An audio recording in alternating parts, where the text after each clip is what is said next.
അതേസമയം കമ്മ്യൂണിറ്റിയുമായി ആരോഗ്യ പ്രശ്നങ്ങളുമായി, സമൂഹത്തിൻ്റെ ആരോഗ്യ പ്രശ്നങ്ങളുമായി ഫീൽഡിൽ ഏറ്റവും കൂടുതൽ ജനങ്ങളുമായിട്ട് സംവദിക്കുന്നതും ജനങ്ങളുമായിട്ട് ഇടപെടുന്നതും മറ്റാരുമല്ല നമ്മുടെ ആരോഗ്യ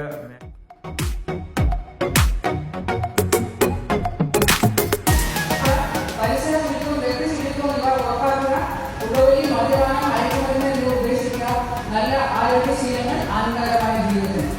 ആഗ്രഹ പദ്ധതിയുടെ ഉദ്ദേശ ലക്ഷ്യങ്ങളെന്ന് പറഞ്ഞാൽ നമ്മുടെ നവകേരള കർമ്മപദ്ധതിയുടെ ഭാഗമായിട്ടാണ്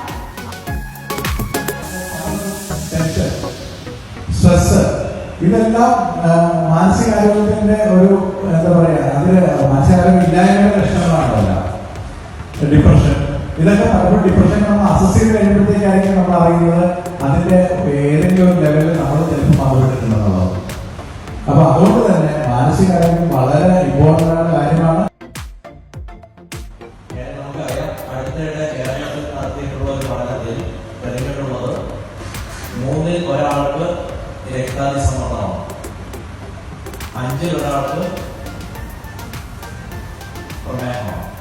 ഇതാണ് അവസ്ഥയെങ്കിൽ ഈ രീതിയിൽ പോയാൽ 10 വർഷം 15 വർഷം കഴിയുമ്പോൾ എന്താവുന്നത് ആരോഗ്യ പ്രവർത്തകരായ നമുക്ക് കൃത്യമായിട്ട് അറിയാം. ജനത്തിൽ സീരിയസ് ആയിട്ടുള്ളത് സ്മോക്കേഴ്സ്, പിന്നെ COPD, അതായത് ക്രോണിക് ഒബ്സ്ട്രക്റ്റീവ് പൾമണറി ഡിസീസ്